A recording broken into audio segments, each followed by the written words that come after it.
All right, we're day 5, Mission Guatemala, on our way back to Libre Infancia, where we will do day 2 of VBS and some more construction. Yesterday was exhausting but incredibly rewarding. Hope you enjoyed the day 4 video, and let's show you what we have on the agenda today. Hey, it's day 5. We're outside Libre Infancia. I am here with the one and only Hayden, Howdy. dental assistant, soon to be a dentist, and we are about to go inside of Libre Infancia.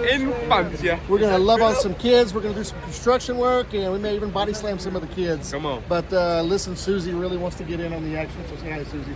Hey. All 3 of my viewers want to see you. All right, guys, we're going to keep you up to date on exactly what's going on, the goings-on of today. Actually, here's the group. Everybody say hi. Hi. All right, we're going to get to work. You'll have a good day. You know, people always ask what we do in the calm before the storm, getting ready to go out and minister on these mission trips. What we do is we braid boys' hair. Yes, we do. We eat grapes, and we assist. The kids are downstairs being fed breakfast. We're getting set up and ready for General Assembly of time. And I look over and I see these 2 kids praying over every chair and then praying before the General Assembly. This is incredibly motivating to see the youth taking charge, taking leadership, and going to war in prayer, praying for the ministry that is about to happen in this room. It's day 5. All I did was hug every one of the kids, and I'm sweating. So I'm getting old because I'm sweating too much. But kids are eating now.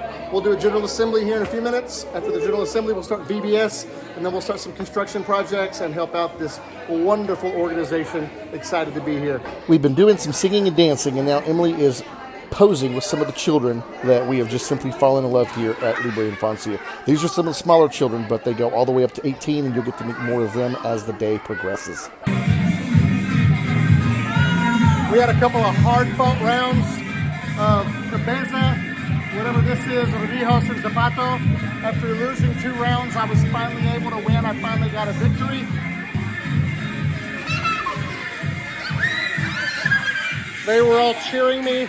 I am now the national head, shoulders, knees, and shoe champion of Guatemala. I want to thank all the people that made this possible. Thank you for believing in me. This was my opponent, Jeffrey. He put up a very good fight, but in the end, I had to put him down.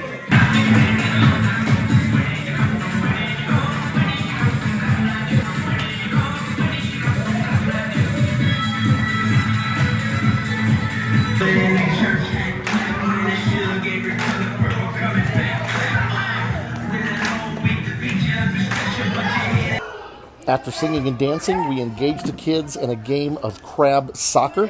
This was fun, watching the kids scoot around on their bottoms and try to kick the soccer ball into the goals.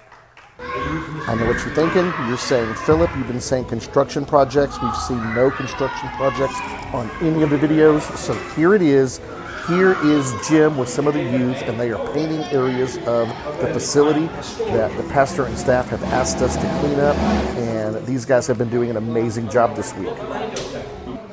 After lunchtime, we changed some things up. We decided to do another day of vacation Bible school with the kids. We began playing games with the older kids. We noticed that the older kids were kind of withdrawn and not enjoying the vacation Bible school as much. So we were trying to be a lot more intentional with them, playing games that would strike conversation and allow us to really begin to get to know the kids and have them break out of their shells. This is some shots of some of the older kids playing Uno and playing Jenga with some of our youth and some of our leaders, and it was just a fantastic time. Walls and barriers were broke down, and everyone involved had a great time, including our leaders, our youth, and the children of Libre Infancia. All right, we're leaving Libre Infancia. This is our 2nd day there. We will have some time with the kids tomorrow. And then we can finish up all of our construction projects. Long day, we're tired, headed back to the hotel. A little bit of resting before we have dinner tonight, and go into family time discussing what is on the agenda for tomorrow and how we can serve our partners in Guatemala. So, see you again soon.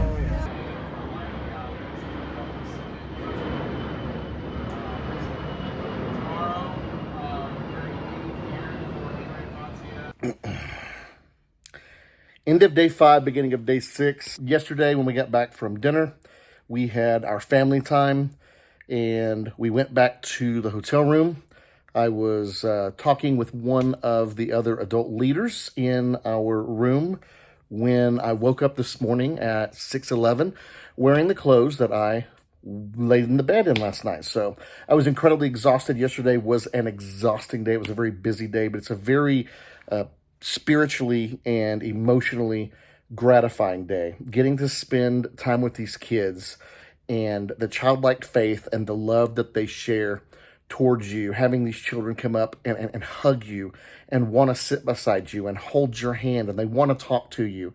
And we use the Google Translate app a lot to be able to communicate with these kids and show them what our lives are. And they're so interested in where we come from and where we live, because they see something in us that they don't get to see every day. They live right outside of the city dump. They live in incredibly poor conditions with family that is doing the best that they can. But, the most that the families make in a day scavenging in the dump looking for bottles or recyclable goods is, $4 or $5 a day.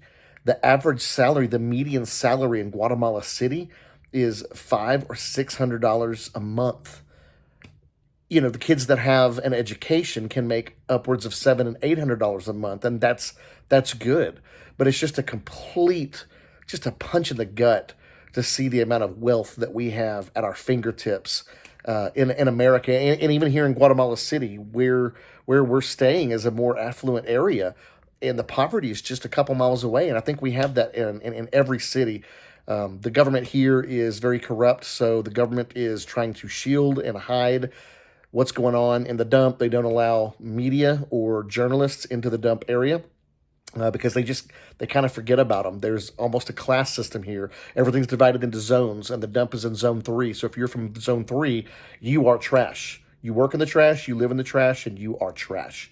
And it's heartbreaking. It's heartbreaking because Jesus loves these children and these parents and these teenagers just as much as he loves anyone else. And he died on the cross for them too. So we are here to tell them the love of Jesus and to hopefully try to get them an education, to get them into university, to help change the trajectory of their families. One child going to university and getting one of these $700-$800 a month jobs can literally pull their entire family out of poverty. Their mother, their brothers, and their sisters. Fathers, you don't see a lot of adult males in and around. They are either working to provide for their family, and they're working so much that they're not available, or they're drunks, or they're high, or they're dead. It's heartbreaking. Anyway, please, libreinfancia.com. Keep the people in Zone 3 in your prayers, and we're going to get started with Day 6. You have a great day.